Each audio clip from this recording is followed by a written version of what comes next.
안녕하세요, 한석준입니다. 우리 삶에 진짜 필요한 지식을 전하는 지식인 초대석. 오늘은 전 국민이 사랑하는 그분, 저에겐 개인적으로 멘토 같은 분, 이금희 아나운서 나오셨습니다. 어서 오십시오. 반갑습니다. 아유, 제가 좋아하는 그 목소리로 멋있게 인사 좀 부탁드립니다. 안녕하세요. 지식인사이드 구독자 여러분의 마음속에 들어가고픈 이금입니다. 제가 올해가 26년째 아나운서 일을 한다고 하고 있거든요. 그렇군요. 선배님 35년째시잖아요. 맞습니다. 정말 오래됐습니다. 저도 몰랐는데 오래됐더라고요. 예. 그렇게 오랫동안 방송인으로 사시면서 직업병 같은 거 없으세요? 없을 리가요. 우린 알잖아요. 한석준 아나운서는 뭐가 있어요? 저는 KBS 있을 때 맨날 꿈을 꾼 게 있었는데 뭐였냐면 10초만 있으면 라디오 뉴스를 해야 돼요. 근데 제가 낙하산을 타고 거기 내려가고 있어요.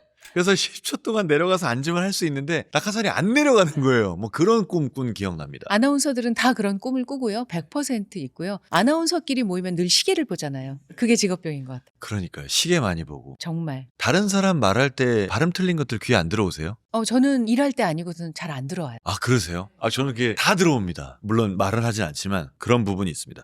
시계를 여전히 많이 보시는. 그럼. 늘 시간을 확인하죠. 근데 이걸 보는 것도 이걸 보는 건데 이렇게 내 시야 안에 시계가 없으면 좀 불안한 것도 좀 있죠. 저희가 늘 그래요. 그 방송에서는 늘 완벽하고 정제되고 예쁜 말로 시청자들과 만나시잖아요. 그런 순간을 넘어서 그냥 이금희로 편하게 말하는 그런 순간은 언제가 있으세요? 친구들이나 후배들이랑 얘기할 때 그럴 때요. 제가 친한 사람들 중에는 방송 작가들이 참 많아요. 이상하게 30년 넘게 친한 방송 작가 언니도 있고 20년 이상 친분을 유지하는 방송 작가 후배들도 있고 그런 사람들하고 여행도 같이 가고 밥도 같이 먹고 그런 사람들하고 있을 때 저는 정말 까불어요. 안 그렇게 생겼잖아요. 얼마 전에도 여행을 함께 갔다 왔는데 이렇게 여행지에 가면 거리의 악사 이런 분들이 계시잖아요. 막 음악을 연주하면 저는 춤을 춰요.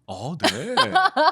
저희가 모르는 모습이 많이 있으시군요. 그 멤버들은 또 저러네 뭐 이런 분위기예요. 늘 저는 이렇게 춤을 춰요. 왜 후배들한테는 그런 모습을 안 보여주시는 거죠? 우리가 그렇게 친하게 어딜 갈 일이 없잖아요.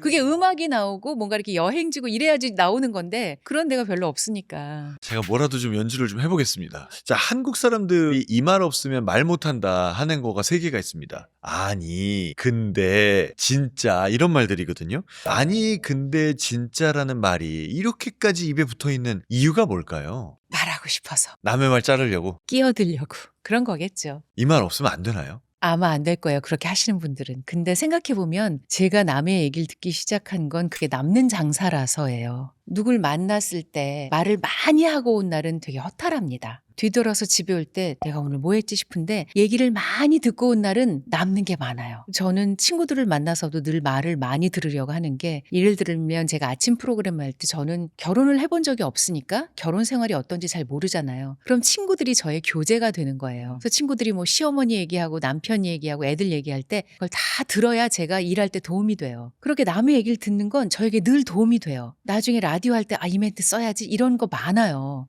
TV에서 이런 얘기가 나올 때 이렇게 해야 되는 거구나. 그러니까 듣는 건 언제나 남는 장사예요. 그러니까 한번 포기해 보세요. 그런 얘기를 안 해요. 그런 얘기 왜 하는 거냐면 내가 얘기할 공간을 끼어들고 그 공간을 차지하기 위해서 하는 건데 그냥 얘기를 쭉 한번 들어보면 집에 갈 때 생각이 많아지실 거예요. 그건 남는 장사 하셨다는 거거든요. 남는 장사가 좋잖아요. 아니, 근데 진짜 하면서 끼어들 필요가 없다. 그럼요. 저는 이렇게 입에 편하게 붙어있죠? 세 개를 붙여 쓰기도 하는 것 같아요. 아니, 근데 진짜 이건 아니지 않아요? 뭐 이런 식으로. 아주 친한 사이에서는 뭐 허물없이 쓸 수 있지만 늘 그런 사람하고는 대화하고 싶지 않을 거예요. 저도 말하는데 제 말을 자꾸 자르는 사람이랑은 말하고 싶지 않거든요. 요새 이런 얘기도 하더라고요. 감탄사들이 좀 달라졌어요. 긍정의 의미로 미쳤다를 많이 쓰고요. 헐이라든지 혹은 뭐 대박이라든지 혹은 개를 쓴다든지 이렇게 넘어갈 때가 참 많거든요. 물론 새로운 표현이 생기는 건 항상 좋은 일입니다만 근데 이런 표현들이 다양한 표현을 쓰지 않게 막고 있는 것 같다는 생각도 들어요.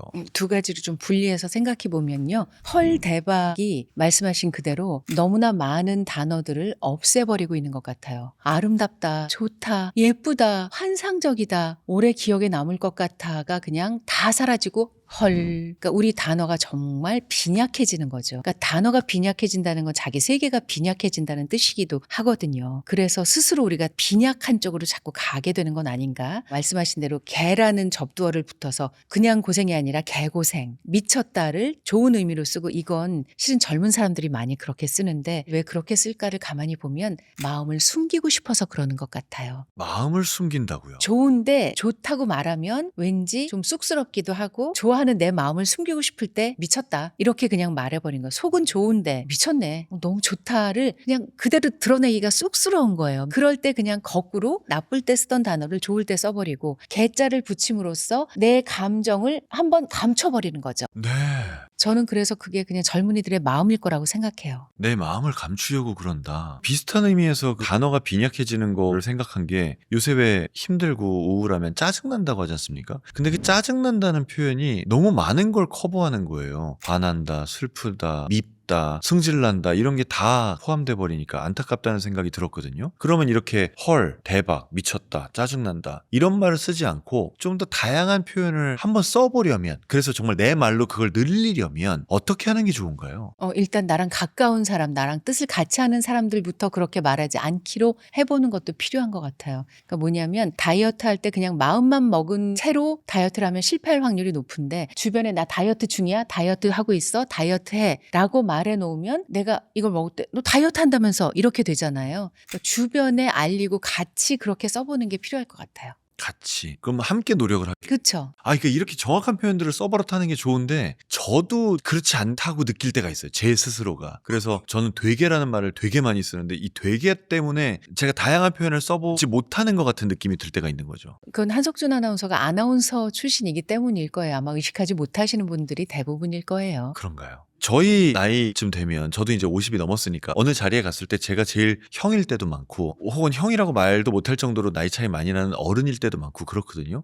그러다 보면 밥 먹거나 커피 마시거나 할 때 제가 계산하게 될 때가 꽤 있습니다. 근데 이럴 때 절대 하지 말아야 될 말이 있다면서요? 생색내는 거 하시면 안 되죠. 근데 내고 싶죠. 내가 산 거 얘들이 알았으면 좋겠고 고맙다는 말 한마디 해줬으면 좋겠고. 그런 것 같아요. 그쵸. 네. 저도 그래요. 근데 생각해보면 예전에는 없이 살던 시절이어서 누가 밥 한 끼 사주는 것도 고마웠어요. 남이 밥을 사줘야 불고기도 먹어보고 갈비도 구워보고. 근데 요즘은요, 잘 먹고 잘 사는 사람이 훨씬 많아요. 어려서부터 외식도 많이 해봤고 이것저것 먹어본 경험도 많이 있고요. 그래서 누가 뭘 사주는 것이 더 이상 예전처럼 고맙지 않을 확률이 높아요. 그리고 예전과 다르게 요즘은 모두가 소중한 게 시간이에요. 유치원생부터 스케줄 관리를 한다고요. 그렇게 자라온 사람들이 남이 사주는 밥을 먹으러 시간을 내주는 건 고마운 일이에요. 그렇게 완전히 거꾸로 생각하셔야 돼요. 와줘서 진짜 고맙다. 내가 밥 살 기회를 줘서 고마워. 이런 마음으로 사셔야 해요. 그러니 거기서 돈을 냈다는 게 대단한 일이거나 내가 무슨 시혜를 베풀었다거나 그런 게 아닌 거네요. 아니죠. 오히려 시를 받은 거네요. 그럼요. 시간을 내줘서 고마운 거예요.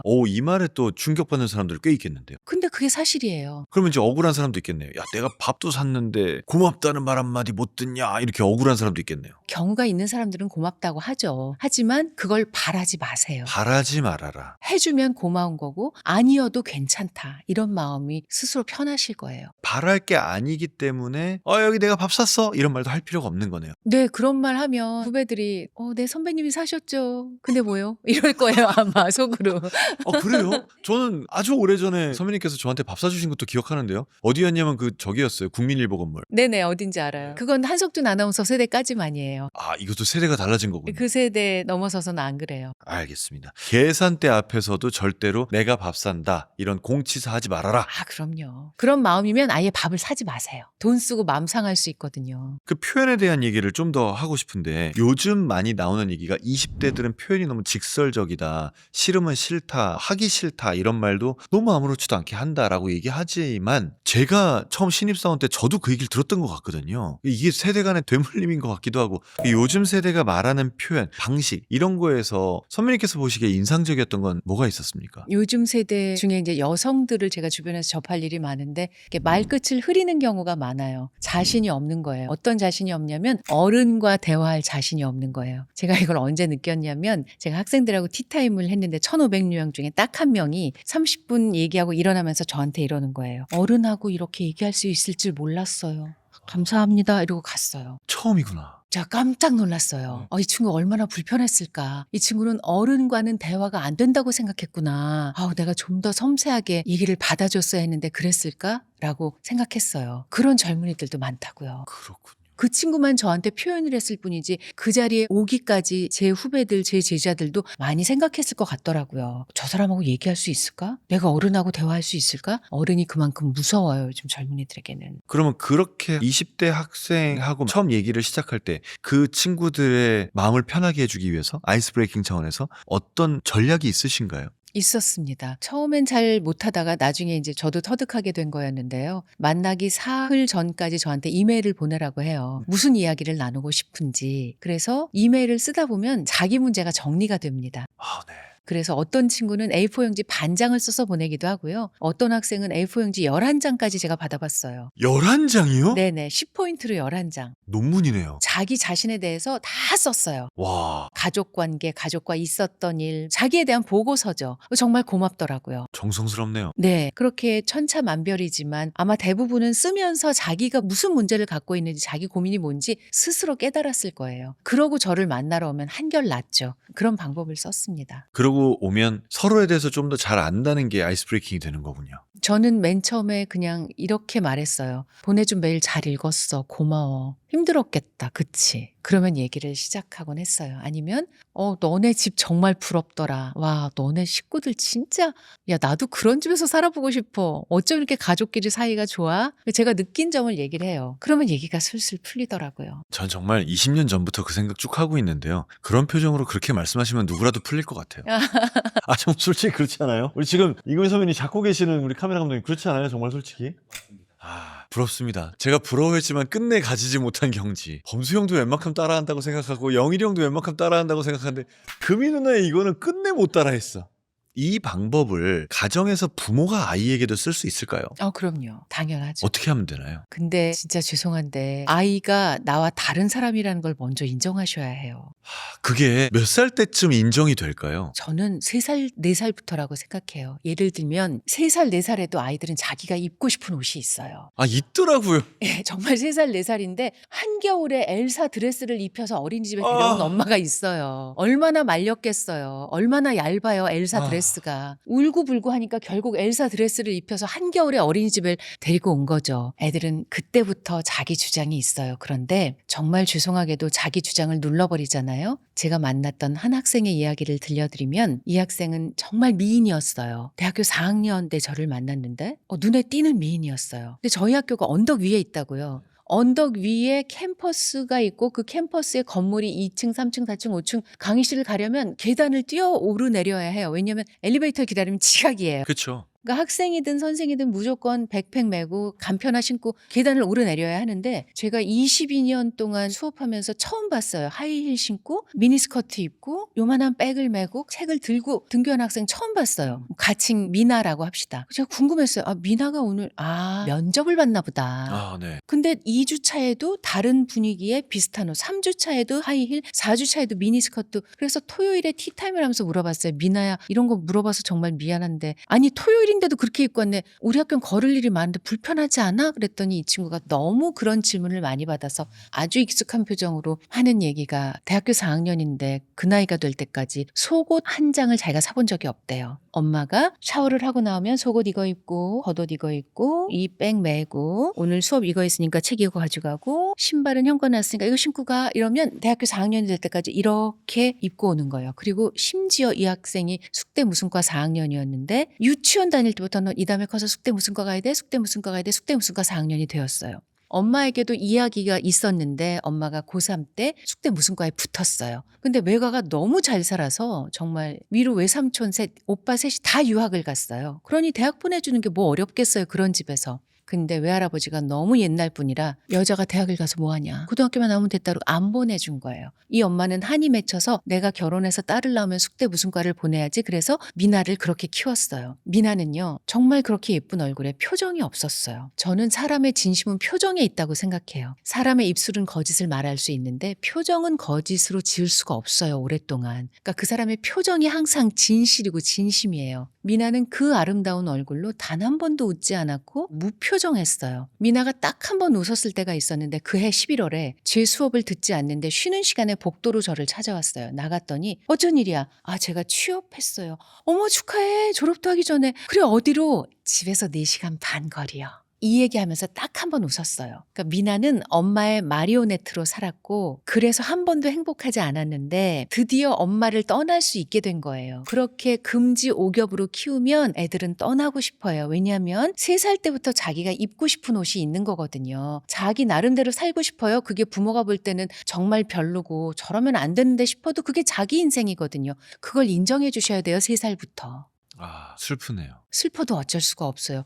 부모님도 우리를 그렇게 키우셨어요. 그렇게 내어주셨고. 그 모녀가 매우 슬프네요. 멀리가 미나의 유일한 목표였을 것 같아요. 집에서 좋아할 만한 회사인데 멀리 있는 회사. 어떤 상담하는 프로그램에서 전문가가 하시는 얘기를 들은 적이 있는데 엄마 아빠가 어려서부터 아이를 통제하고 감정적인 부분까지 통제를 하면 그 아이는 감정을 학습할 시간이 없대요. 그래서 성인이 되어도 이게 좋은 건지 싫은 건지 몰라서 결혼도 내가 이 사람을 좋아하는 건지 아닌지 제대로 하기가 힘들다고 해요. 그리고 이 일에 대해서 내가 어떻게 반응해야 하는지 학습할 시간이 없다는 거예요. 그걸 부모가 다 통제하기 때문에 부모의 통제는 아이의 성장을 막는다는 거예요. 그래서 요새 20대 말 표현 중에 저는 것 같다라는 표현이 너무 많다고 생각을 해요. 우리가 확실하지 않은 거에 대해서 것 같다라고 할 수 있죠. 이거랑 이거랑 같은 거야? 그런 거 같은데요? 그럴 수 있죠. 근데 자기 감정에 대한 것도 그렇게 표현합니다. 야, 이 커피 맛있어? 맛있는 것 같아요. 너 이거 좋아? 좋은 것 같아요. 이렇게 표현을 하더라고요. 아마 그런 분위기에서 자랐을 거예요. 이것도 확신하지 못하는. 아유, 그렇게 생각하니까 진짜 참 어른들이 할 일이 많죠? 그렇기도 하고 슬프고 안타깝기도 하고 저는 사실 그 미나 얘기 들으면서는 미나 엄마도 가엾고요. 결국 그 외할아버지의 잘못된 판단이. 그렇죠. 잘못된 판단과 그 잘못된 강요가 자기 딸도 자기 손녀도 다 불행하게 만들었다고 느껴지네요. 혹시 인간관계에서 이런 것도 있습니까? 아, 이 사람은 나랑 정말 오래 가겠구나. 그런 확신이 그 사람의 어떤 태도, 어떤 표정, 혹은 어떤 말에서 느껴지나요? 내 편이 되어줄 때. 내 편이 되어줄 때. 제가 아주 좋아했던 선배 언니가 있는데 제가 사귀었던 남자친구가 아마 마음에 안 들었나 봐요. 그 남자는 주변에서 다 반대를 했는데 저는 좋았거든요. 근데 그 언니가 어느 날 이런 말을 하더라고요. 제가 그냥 편하게 얘기할게요. 그놈이 지구상에서 제일 나쁜 놈이라도 네가 좋아하니까 내가 그냥 이해할게. 그 말이 정말 좋았어요. 그렇게 내 편을 들어주는 건 어렵잖아요. 어렵죠. 왜냐면 그놈이 정말 마음에 안 들었을 수도 있고 누군가가 나를 정말 100% 지지하고 응원하는 사람은 어떤 언어를 쓰나요? 예를 들면 나 정말 그 사람 너무 그렇지. 나도 이해가 안 돼. 야, 너한테 그럴 정도면 진짜 속으로는 아닐지라도 야, 진짜 네가 보살이다. 야, 나라도 너라면 그랬을 것 같아. 이런 거 있잖아요. 그런 게 진짜 내 편이죠. 상대방의 말에 대한 동의군요. 그럼요. 난 더 했을걸? 야, 너는 진짜 잘 참은 거야. 아이고, 정말 잘했다. 우쭈쭈, 우쭈쭈. 이런 거. 그럼 그게 그 순간에 내 친구가 하는 게 뭔가 잘못됐다고 느낄 수도 있잖아요. 얘가 그 상황에서 그렇게 행동하면 안 되는데 냉정하게 생각해서 얘네 팀장이 맞았는데 라고 생각할 수 있지 않습니까? 그때도 마찬가지인가요? 그때도 그렇게 해주시고요. 그건 바로 다음 순간에 해주시면 돼요. 먼저 공감을 해주시면 돼요. 그치? 아, 나 너희 팀장 그럴 줄 알았어. 그러면 좀 풀리거든요. 그 다음에 얘기해 주시면 들어요. 근데 그 전에 얘기하면 안 들려요. 넌 내 편이야, 팀장 편이야 이렇게 된다고요. 그럼요. 내 편이야 팀장 편이냐라는 말이 부부싸움의 단골 멘트긴 한데 남의 편이구나 뭐 이런 거죠. 제가 결혼 초기에 그 실수를 했어요. 여보는 누구 편이야 라는 말도 들었고 듣자마자 아이구야 내가 딴 데 가선 이러지 말라고 강연을 하면서 나는 그랬네? 라고 생각이 들더라고요. 훌륭하신 거예요 그래도. 많이 배우면서도 못하는 게 이런 부분이지 않나 싶습니다. 깨달으신 것만 해도 훌륭해요. 그렇습니까? 그럼요. 살다 보면 이런 사람과는 좀 거리를 두고 싶다는 사람들도 있지 않습니까? 어떤 사람이 주로 그러세요? 선 넘는 사람들? 선 넘는 사람인데 뭐 한두 번까지는 봐줄 수 있지 않습니까? 근데 빨리 손절하는 게 맞는 것 같아요. 그래요. 네, 봐줄 필요 없는 것 같아요. 내 인생에 왜요? 아니면 갱생은 안 되나요? 안 돼요. 나한테는 안 돼요, 그 사람이. 딴 데서 갱생할 수는 있을지 모르지만 나한테는 안 돼요. 왜요? 왜 나한테는 안 되는 거죠? 한 번 그렇게 만들어진 관계는 바뀌지 않거든요. 그것도 역시 매우 슬픈 얘기군요. 네, 슬프지만 어쩔 수 없어요. 나는 그 사람한테 빨리 내 관심과 에너지를 끊어내는 게 나아요. 나를 보호해야죠. 이렇게 말할 때 많이 나오는 댓글 중에 하나가 아니 그래도 그 사람 옆에 있는 게 정말 내 삶에 도움이 된다니까요? 라는 사람들이 있어요. 그런 둘 사람 중에 하나를 선택하셔야죠. 무엇과 무엇 둘 중에요? 내 삶에 도움이 되면서 내가 마음 상하는 것 아니면 내 삶에 도움이 좀 덜 되더라도 내 마음 내가 지키는 것 둘 중에 하나 선택하셔야죠. 결국은 그런 사람한테 도움받는 게 그렇게 중요하지 않을 만큼 상처받는 게 훨씬 중요하다고 보시는군요. 네, 그렇습니다. 사실 나를 지키는 게 먼저예요. 관계는 그 다음이에요. 나를 제발 지키세요. 맞아요. 근데 그 사람이 안 볼 수 없는 관계일 때도 있지 않습니까? 뭐 예를 들면 직장 상사라든지. 그럴 때도 최대한 피하셔야 돼요. 가까이 가지 마세요. 업무적으로만 대하세요. 그렇게 해서라도 나를 지켜라. 제가 사실 어떤 선생님한테 들은 얘기인데요. 저 사람 왜 그렇게 나한테 상처를 주지? 이런 후배가 한번 상담하는 걸 옆에서 들은 적이 있어요. 이렇게 얘기하더라고요. 그 선배한테 가까이 가지 마시고 무조건 피하세요. 왜냐면 그 선배는 예를 들면 50이에요. 50년을 그렇게 살아왔어요. 사람을 어떻게 다루는지를 알고 50년을 살아왔어요. 근데 지금 후배가 그 선배한테 어필하려고 하는 건 대학원생에게 유치원생이 대드는 거예요. 왜냐면 이 후배는 그렇게 사람을 괴롭히지 않고 살아왔거든요. 그럼 당신은 그 사람 수준에서 볼 때 유치원생이에요. 이길 수 있어요? 없잖아요. 피하는 게 답이에요. 이렇게 얘기해 주셨어요. 내가 그런 사람이라면 모두가 나를 피하겠군요. 그럼요. 선 넘는 사람한테는 자비가 없는 거네요. 베풀 필요가 없죠. 베풀 필요가 없는 거네요. 또 배웠습니다. 저는 그렇게 생각해요. 방송인으로서 35년간 생방송을 하셨고 또 지금은 강연도 아주 활발하게 하고 계시고 전국을 다니고 계시지 않습니까? 방송하기 전이나 중요한 강연하기 전에 나를 스스로 준비시키는 마음의 준비라든지 말의 준비라든지 뭔가에 대한 준비가 있으신가요? 그 루틴도 있습니까? 잘 자는 거요? 저는 대부분 잘 자서 이렇게 얘기하면 어떻게 들리실지 모르겠는데 아침에 일어나면 새로 태어난 것 같아요. 근데 정말 그렇게 느껴요. 그리고 심지어 어떨 땐 차에서 잠깐 잘 때도 있거든요. 30분 왜 시간이 애매해서 너무 좋죠. 30분 자고 일어나면 새로 태어난 것 같아요. 죄송해요. 근데 이렇게 느껴요, 정말로. 예. 그럼 잠을 통해서 나의 컨디션만 확보한다면 어떤 중요한 방송이든지 강연이든지 거기서 할 말이나 뭐 그거에 대한 구상이나 이런 거 그건 미리 해놓는 거죠, 미리. 그 전날 하지는 않는 거죠. 그거는 전날이 아니군요. 아예 미리. 예, 미리 그건 다 해놓고 보통 전날에 걱정돼서 잠이 잘 안 오거든요. 근데 그러지 않는다는 뜻이에요. 잘 자는 게 제일 중요하다. 잘 자는 게 제일 중요하다. 이렇게 경험하는 분들도 긴장하는 순간들이 있습니까? 저도 그래도 26년 방송했으니까 방송할 때는 긴장을 좀 덜 하는 것 같은데 강연은 아직도 좀 무서울 때가 있어요. 그럴 수 있죠. 왜냐면 내가 실수를 하면 어쩌나. 그리고 반응이 안 좋으면 어쩌나. 근데 그냥 저는 그분들을 믿어요. 저를 보러 와주셨잖아요. 그것만으로도 너무 감사하고 그럼 그냥 제가 할 수 있는 최선을 다하자 싶고 대체로 그분들을 믿어요. 그냥 그러고 들어가면 되는 것 같아요. 그분들을 믿는다는 게 이제 그분들이 내 얘기를 듣고 싶어서 여기까지 온 그분들의 마음을 믿는다는 얘기인 거네요. 예, 예. 그럼 어딜 가시든지 내 편이 일단 100명씩 깔려 있는 거네요. 너무 고맙지 않아요? 제가 방송을 하길 참 잘했다고 생각한 게 강연을 하면서인데 저는 모르는데 저를 아시는 거예요. 그게 너무 고맙더라고요. 저는 그냥 제 일을 한 거잖아요. 근데 저를 그냥 가까운 사람으로 생각하시더라고요. 어떤 직업이 이럴까요? 아나운서 말고는 없는 것 같아요. 저도 그런 면에서 우리가 복받은 직업이라고 그죠? 생각합니다. 네. 너무 감사하죠. 그럼 이 질문은 조금 바꿔서요. 지금 이 순간에도 중요한 자리에 가서 발표를 해야 된다든지 아니면 취업 때문에 면접을 해야 된다든지 하는 많은 분들께 그런 긴장감을 좀 덜 수 있는 어떤 아이디어를 주신다면 뭐라고 하시겠어요? 자기를 믿으세요. 자기를 믿어라. 자기의 어떤 걸요? 그 자리에 갈 정도면 이미 그 정도의 실력이 쌓여 있을 거고 그 정도 노하우가 있을 거고 그 자리에 가기까지 준비를 하셨을 거예요. 근데 불안한 건 자기를 못 믿어서 불안한 거거든요. 내가 준비가 됐나? 근데 됐으니까 간 거예요. 내가 실수하지 않을까? 그 정도는 되니까 거기에 가신 걸 거라고요. 그러니까 그냥 나를 믿어주세요. 요즘 젊은 사람들 하는 말로 내일에 내가 할 거야. 이렇게 그냥 자기를 믿어주세요. 그러면 좀 더 자신감이 생긴다. 대체로 내가 하더라고요. 대체로 내가 해내더라. 음. 이번에 내는 신간 제목이 모두 행복해지는 말이지 않습니까? 선배님 생각하시는 모두 행복해지는 말은 어떤 건가요? 상대를 생각하면서 하는 말. 사실 이 책은 동화 같은 책인데요. 요즘 아이들이 특히 코로나 거치면서 남과 어떻게 말해야 되는지 잘 모르게 되었잖아요. 그래서 제가 낸 아이디어는 아이가 말했을 때 어른이 뭉클했던 말들을 모아보자 하는 거였어요. 제 후배 이야기인데 제가 약간 각색을 좀 해서 썼습니다. 그러니까 엄마가 요즘 친구들만 만나고 오면 거울 앞에서 자꾸 주름 얘기도 하고 피부과 얘기도 하고 그러니까 아빠는 그럴 때 차라리 운동을 해 라고 말을 해요. 그럼 엄마가 좀 슬퍼 보이는 거예요. 근데 엄마가 어느 날 나와 함께 손을 잡고 유치원에서 집으로 돌아오는 길 꽃집 앞에 발길을 멈췄어요. 어머 봄이다. 벌써 프리자가 이렇게 폈네 하고 꽃을 보면서 엄마가 감탄을 하고 있을 때 아들은 생각했어요. 지금이 기회다. 그리고 엄마 귀에 대고 말했어요. 엄마가 더 예뻐. 엄마는 깜짝 놀라 가만히 멈춰섰어요. 그리고 천천히 아이를 돌아보며 아이 귀에 대고 속삭였어요. 너도 그래. 네가 더 예뻐. 꽃보다 봄보다 네가 더 예뻐. 이런 얘기예요. 아이는 엄마 마음을 미루어 짐작한 거잖아요. 그런 얘기 하나만 더 해드리면 엄마가 팀장이 됐어요. 근데 어떻게 해야 좋은 팀장이 될 수 있을지 잘 모르겠는 거예요. 밤에 아이를 이렇게 재우다가 초등학생인 아이인데 누구야 있잖아 엄마가 이번에 회사에서 팀장이 됐는데 엄마는 좋은 팀장이 되고 싶거든? 너 어떻게 해야 되는지 모르겠어 했더니 아이가 엄마네 회사에 엄마보다 높은 사람이 있어?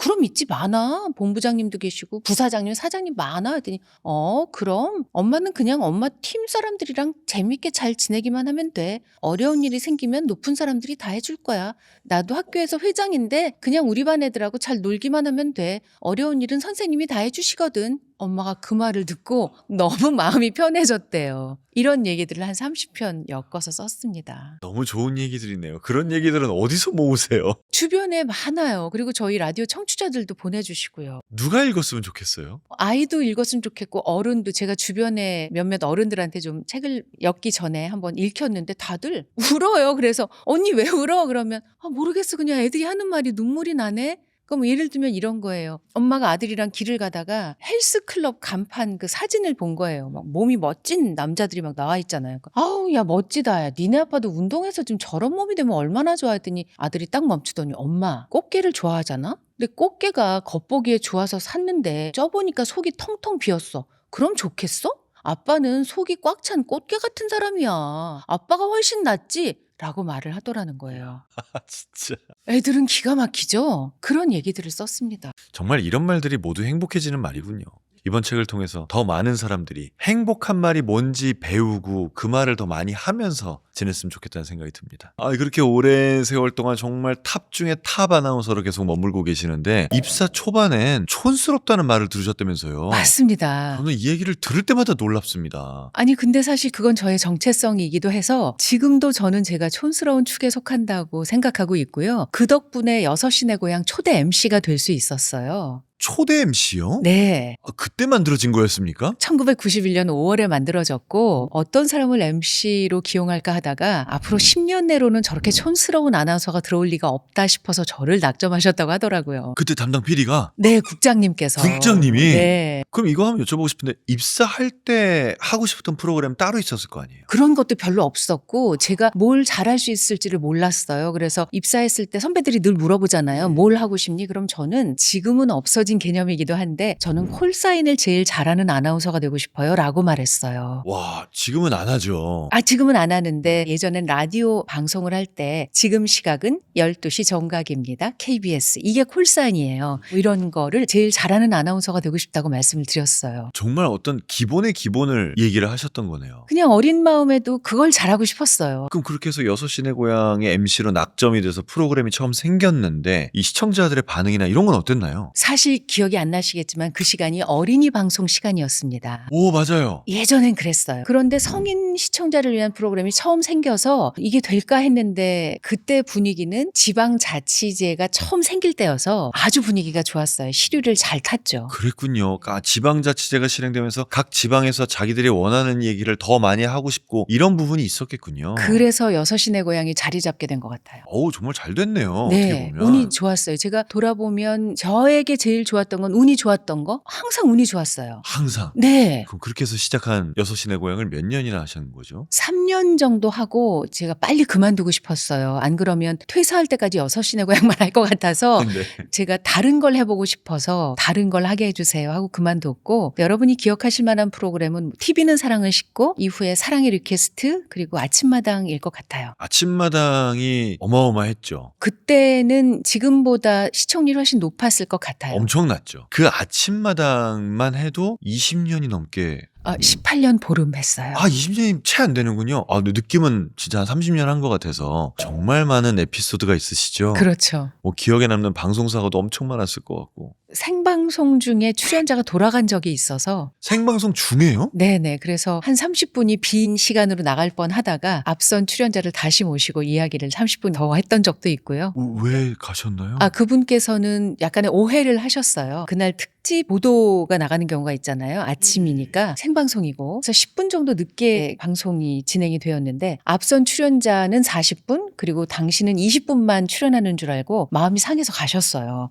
그게 아니라 10분이 늦어져서 30분 할 예정이었는데 그래서 가셨다는 얘기를 듣고 앞서 출연하신 분이 가시려는 걸 붙잡아서 다시 30분을 더 진행한 적이 있었습니다. 정말 놀라셨겠네요. 네, 이거 어찌하나. 왜냐면 대본도 없고 앞선 출연자도 가시려고 문을 나서는데 모셔온 거고. 근데 또 방송이 되더라고요. MC의 능력이 출중하셔서. 이상벽 선배님이 정말 잘하셨죠. 아, 그때는 정말 이상벽 선배님 시대군요. 네, 저는 그냥 옆에서 앉아서 웃고만 있었던 것 같아요. 그렇게 말씀하시는 시절이 있었습니까? 아, 그럼요. 선배님이 워낙 잘하셔서 진짜 많이 배웠어요. 이제는 또 젊은 친구들로 MC를 바꿨더라고요. 네, 제가 얼마 전에 만회 생방송에 한번 출연을 했는데 그러셨어요? 네네, 50기 아나운서가 지금 MC를 하고 있더군요. 정말 잘해요. 그러니까요. 네. 참 이제 시대가 정말 어느새 그렇게 달라졌나라는 생각이 듭니다. 아침마당 떠나실 때 항의가 엄청났습니다. 시청자 게시판에 무려 140개가 넘는 그런 항의가 들어왔어요. 여기서 잠깐 설명을 드리면 아니 뭐 140개 가지고 고작 이렇게 생각하시겠지만 당시 아침마당 시청층은 인터넷을 할 줄 모르시는 분들이 대부분이셔서 홈페이지에 일주일에 글 하나 정도 올라오던 시절이었어요. 그러니까 아침마당이라는 시청자 게시판이 일주일에 하나 올라오는 곳인데 한두 개 정도 글이 올라오는데 하루에 뭐 140개가 올라왔다고 하니 지금 생각해서는 140개 뭐 하시겠지만 당시 기준으로는 굉장히 많은 분들이 글을 올려주셨고 죄송하고 감사했습니다. 한 2, 3년치가 한꺼번에 올라온 셈이네요. 그런 거죠. 일주일에 하나씩으로 치면. 근데 개인적으로도 저는 엄청난 변화였을 것 같아요. 그러니까 어떻게 보면 선배님 KBS 퇴사하실 때보다 훨씬 큰 변화였을 것 같은 게 이게 18년 동안 항상 그 시간에 그 자리에서 새벽에 출근해서 하는 거지 않습니까? 이제 안 해도 돼. 아니 더 나아가서 이제 오지 마가 됐을 때 어떤 느낌일지 사실 감히 상상도 잘 안 됩니다. 근데 제가 의외로 연애도 할 때는 정말 최선을 다하지만 돌아서면 뒤를 돌아보지 않는 타입이라 저는 다음날 아침부터 9시까지 늦잠을 잤어요. 아무렇지도 않던가요? 네. 왜냐하면 통보를 받은 건 며칠 되었고 그 며칠 사이에 정리할 일을 다 정리했고 저는 뒤를 돌아보지 않습니다. 저에게 항상 중요한 건 오늘이고 내일이라서 의외로 저는 심리적 타격이 그렇게 크지 않았는데 그걸 어떻게 설명을 해야 될지 모르겠어요. 근데 주변에서는 엄청 걱정했죠. 아마 그러셨겠죠. 근데 저한테 내색은 별로 안 하셨고 심지어 저는 그로부터 지인들이 밥을 사주신다 그래서 나갔는데 그 자리에 저랑 친한 정신과 선생님이 계셨어요. 그래서 제가 선생님께 선생님 정말 제가 이상한 사람처럼 보일까 봐 얘기를 안 했는데요. 저는 제가 아침 프로그램을 했던 게 조선시대도 아니고요. 고려시대도 아니고 삼국시대 때 얘기 같아요. 그랬더니 그럴 수 있다고 말씀해 주셔서 좀 안심했던 기억이 나요. 사실 저는 잘 아니까 그러셨을 것 같다라는 생각이 들어서 지금 좀 이렇게 웃음이 나오고 있는데 모르는 분들은 보면 좀 그럴 수도 있나라고 생각할 것 같아요. 지나간 일은 지나간 일이잖아요. 저는 지나간 남자친구와 지나간 프로그램은 돌아보지 않아요.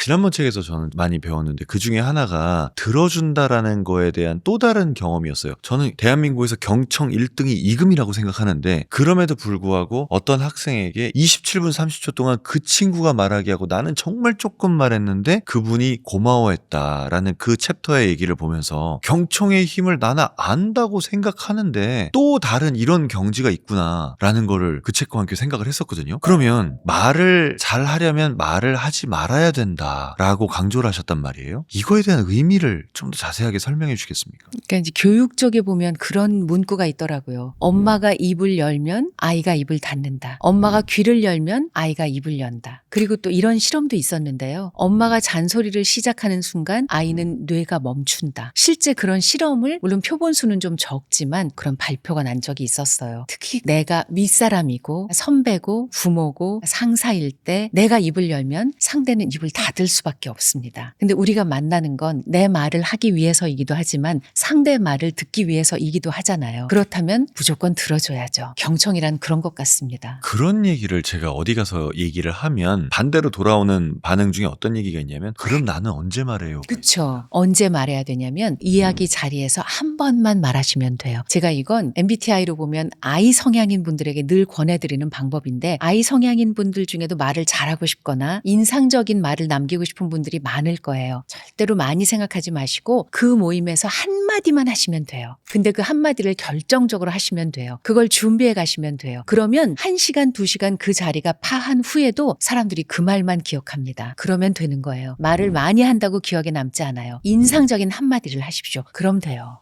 더 무게 있는 말을 하면 되겠네요. 훨씬. 근데 그렇게 한마디를 무게 있게 하려면 많이 준비해야겠네요. 그렇죠. 연구하고 준비하고 그걸 즐겁게 하시면 돼요. 이 나이가 들수록 말을 줄여야 된다. 이 얘기는 왜 맞을까요? 나이가 들면 걱정이 많아져요. 그런 거 느끼지 않으세요? 젊었을 때는 생각하지 못했던 것까지 다 생각하게 되고 다 보이거든요. 보이면 말하고 싶어져요. 근데 그걸 또 아셔야 하는 게 내가 입을 열면 젊은 사람들은 다 입을 닫을 것이다. 그래서 그 말은 정말 명언이에요. 지갑은 여시고 입은 닫으셔야 됩니다. 그래야 젊은 사람들이 나를 따라요. 제가 새 책에 쓴 내용 중에 블랙 아이스라는 챕터에 글이 있는데요. 정말 위험하죠. 교통사고 유발 지역이잖아요. 실제 저도 밤에 늘 걷다가 블랙 아이스 부분에서 넘어질 뻔한 적이 있었거든요. 위험하죠. 정말 그 위험하죠. 후로는 절대 그쪽으로 안 갑니다. 넘어지니까. 그런데 내가 계속 얘기하면 젊은 사람들이 나를 블랙 아이스 취급해요.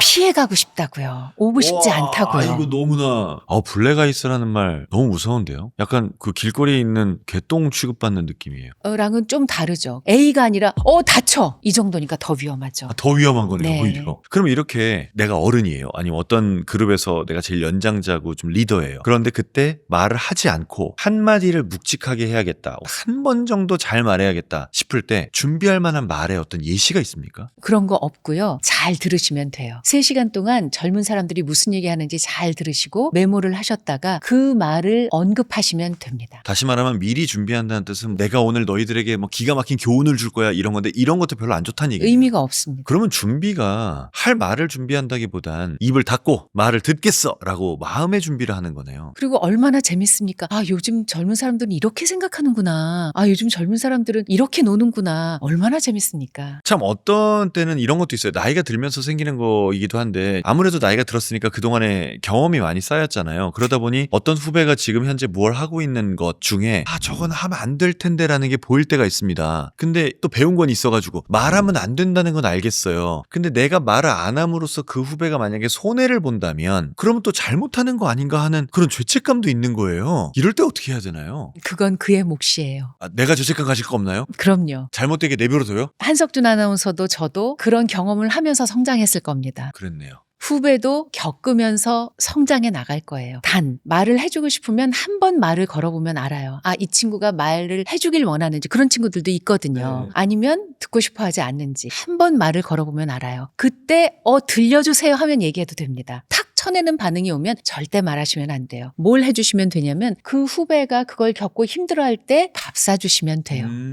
힘들었지? 참 속상하겠다. 맛있는 거 먹자. 그거 해주시면 돼요. 이번에 책을 2권을 한꺼번에 내시지 않습니까? 첫 번째로 얘기할 책이 공감에 관하여 라는 책입니다. 역시 경청과 공감의 대가께서 이런 책을 내셨군요. 그렇게 말씀하시면 쑥스럽고요. 지난번 책을 내고 한 3년여 전국에 강연을 다니게 되었는데 강연을 갈 때마다 한 번도 빠짐없이 듣게 된 얘기가 강연을 담당하는 4050 세대가 2030이 너무 어려워요. 어떻게 접근해야 될지 이해해야 될지 모르겠어요 하는 말이었습니다. 근데 저는 그분들보다는 조금 윗세대일 수 있으나 대학에서 저희 후배이자 제자들 2250명과 22년 6개월 동안 수업을 하였고 그중에 초기 5, 6년 코로나 시기 후기 빼놓고 15년 동안 1500명과 1대1로 얘기를 나눴어요. 그게 이제 티타임이라고 30분씩 얘기했거든요. 1500명 정도의 속마음을 들여다보고 나니까 요즘 젊은이들이 얼마나 힘들지 그리고 얼마나 불안한지 얼마나 사회로 나오는 걸 두려워하는지를 알 수 있었거든요. 그래서 내가 징검다리가 되어서 4050 세대와 2030 세대를 좀 연결해드리고 싶다 이런 생각이 들어서 이번 책을 쓰게 되었어요. 그렇게 만나본 30, 40 세대들이 대화가 잘 안 된다고 말하는 그 젊은 세대들은 무엇 때문에 대화가 안 되고 있는 건가요? 일단 2030 세대를 바라보는 4050 세대의 느낌은 뭐냐면 이 친구들은 똑똑하고 하고 싶은 말 다 하잖아. 자기 주장이 강하잖아. 인데요. 실은 2030은 미움받을까 봐 굉장히 두려워하고요. 제가 2002년생이 거의 대부분인 직종에 가서 강연을 한 적이 있는데 이분들이 신입사원이에요. 이제 곧 입사하실 분들인데 거의 대부분 사전 질문으로 뭘 냈는 줄 아세요? 어떻게 하면 선배들한테 미움받지 않을 수 있을까요? 정말요? 정말요. 제가 너무 놀랐어요. 저도 놀랐어요. 어떻게 하면 사랑받을 수 있을까요가 아니고요. 네. 어떻게 해야 제가 입사해서 선배들에게 미움을 받지 않을 수 있을까요가 거의 대부분 2002년생 예비 신입사원들의 질문이었어요. 그 정도로 요즘 젊은이들이 어른들을 대하길 어려워하는데 그게 다 이유가 있어요. 왜냐하면 저희 때만 하더라도 집에 다양한 세대가 있었죠. 애들도 한둘이 아니라 서너 다섯 여섯 있었고요. 엄마 아빠도 계셨지만 할머니 할아버지도 같이 사는 경우가 많았고 이모 삼촌도 집에 같이 많이 살았다고요. 맞아요. 그리고 지방에서 저희는 서울이었는데 친척들이 오시면 당연히 며칠씩 저희 집에서 묵으셨어요. 잠잘 데 없으면 그냥 마루에서라도 주무셨어요. 그래서 어른을 접할 기회가 많았다고요. 그래서 어른과 대화하는 게 평범한 일상이었는데 요즘 아이들을 생각해 보면 엄마 아빠 맞벌이인 경우 많고요. 아이는 외동 아니면 둘이에요. 어른과 대화할 기회가 없어요. 제대로 어른을 대하는 건 학교 선생님이나 학교 선생님하고도 1대1의 대화는 별로 해본 적이 없죠. 선생님은 선생님이죠. 1대 다의 대화만 익숙하고요. 그냥 나는 그 중에 하나로 숨어 있으면서 자라났어요. 아르바이트하는 그 업장의 사장님 정도? 그 정도가 내가 처음 만나는 어른이에요. 근데 그런 분을 또 좋은 분을 만나면 좋지만 그렇지 않은 분을 만날 수도 있고 어쨌거나 사회로 진출하면 아르바이트 했던 그곳의 사장님과는 또 다르잖아요. 여긴 선배와 상사가 있는 곳이고 한번 들어가면 그래도 내가 어느 정도 일을 해야 커리어를 쌓죠. 얼마나 두렵겠어요. 요즘 젊은이들을 그렇게 바라보셔야 해요. 아니 지금은 서로 무서워하고 있는 겁니까? 네네. 그런 거죠. 그러면 이런 세대를 받아들이는 3040 세대들이 어떻게 해야 되나요? 조심스럽지만 저는 포기하시면 안 된다고 생각해요. 조심스럽지만 그렇다고 포기할 일은 아니다. 4050 세대하고도 얘기를 많이 나눠봤는데 아유 그냥 입을 닫아버린다는 거예요. 그냥 잘못하면 간섭처럼 느껴지고 꼰대처럼 보일까 봐. 근데 그런 것도 물론 필요하죠. 조심하는 것도 필요하지만 그렇다면 우리 세대는 단절될 수밖에 없어요. 그러면 안 되잖아요. 제가 롤모델로 삼는 분 중에 한 분이 100세 넘어서까지 약국을 직접 하셨던 일본의 어떤 약사 할머니가 계셨어요. 책을 내셨는데 100세가 넘도록 도쿄 한 모퉁이의 조그마한 약국을 오래 하셨어요. 그 할머니는 100세인데 컴퓨터를 배워요. 100세인데 처방전을 어떻게 컴퓨터에 입력하는지를 배우고요. 100세인데 스마트폰을 어떻게 쓰는지, 100세인데 메신저를 어떻게 하는지를 배워서 쓰세요. 이유는 나는 요즘 사람이고 싶다. 그리고 젊은 사람들이 재밌게 하는 거 나도 재밌게 해보고 싶다. 나는 옛날 사람이기 싫다. 그래서 늘 젊은 사람들한테 뭘 배우셨고요. 그러면서 그 할머니가 하신 말씀이 살아보면 나이 때문에 할 수 없는 일은 거의 없어요. 오히려 나이가 들어서 좋은 점도 많아요. 예를 들어서 할머니 약사니까 혼자 사시는 분들이 파스 사러 오면 등을 붙일 수가 없거든요. 그래서 온갖 방법이 난무합니다. 바닥에 깔아놓고 내가 누워라, 거기에 정확히 누워라.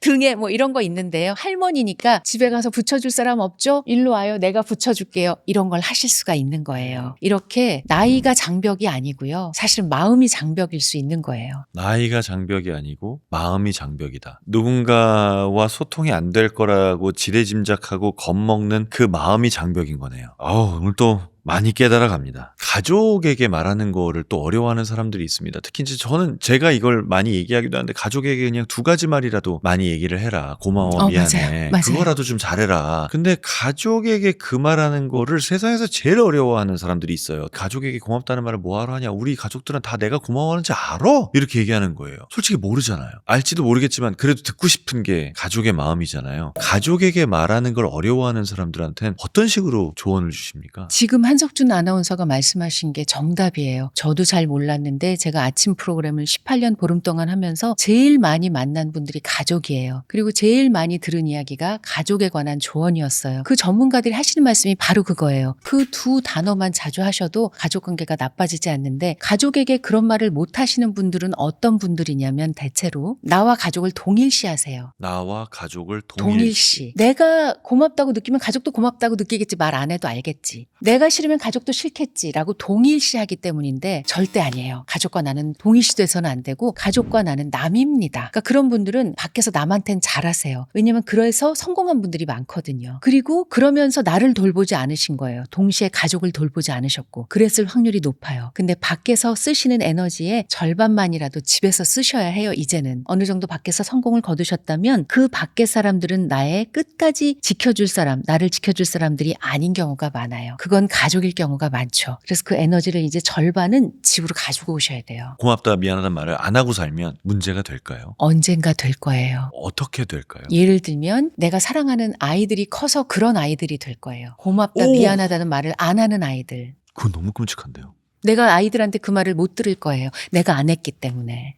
와, 지금 하신 말씀이 누군가의 뇌리를 쳐서 달라지는 사람들이 꼭 있길 바랍니다. 요새 선배님께서 혹시 가족에게 어떤 말을 많이 하십니까? 제 조카들하고 잘 어울려 다니는 편이에요. 그리고 제가 뮤지컬 보는 걸 좋아하고 영화 보는 걸 좋아하는데 파트너가 거의 대부분 조카들이에요. 네. 돌아가면서 조카들하고 1대1로 늘 다니는데 제가 조카에게 배운 건 제가 직장 생활을 좀 잘했잖아요. 그래서 첫 조카가 직장에 들어갔을 때 저도 모르게 이모는 말이지 하면서 제 얘기를 막 했어요. 근데 그 조카가 저랑 정말 친하거든요. 나이 차이도 많이 안 나고. 근데 걔가 다 듣더니 그러는 거예요. 근데 이모 그건 이모 때 얘기고. 그렇지. 그래서 제가 너무 충격을 받은 거예요. 네. 그래서 제가 그다음부터는 절대 그런 얘기를 안 해요. 어떤 조카한테도 안 해요. 그리고 그냥 물어봐요. 별일 없어? 그냥 그래요. 그때 그 차장님이 그랬잖아. 요새는 어떠셔? 그 선배 잘 지내? 제가 기억하고 있는 걸 물어봐요. 그러면 이렇게 슬슬 나와요. 기억을 많이 하시네요. 기억을 해줘야 돼요. 그것도 노력입니까? 그럼요. 노력해서 지난번에 했던 얘기를 기억을 해야 다음번에 또 할 얘기가 생깁니다. 그럼요. 이모 기억하네? 이러면서 한다고요. 그걸 기억하시는 게 진짜 대단합니다. 아니, 관심 있으면 기억이 돼요. 이건 또 반성하게 되네요. 아닙니다. 하실 수 있을 거예요. 하고 계실 거고. 좀 더 노력을 해보겠습니다. 아예 하고 계실 거예요. 그동안 이제 공감과 경청을 많이 하시는 걸로 굉장히 유명하시기도 하기 때문에 어떤 순간에는 별로 공감하고 싶고 경청하고 싶지 않은데 그래야 될 때도 있었을 것 같아요. 그럴 수 있죠. 그렇게 공감을 너무 많이 해주는 거에 따른 어떤 공감의 피로감 같은 게 느껴진 적도 있으세요?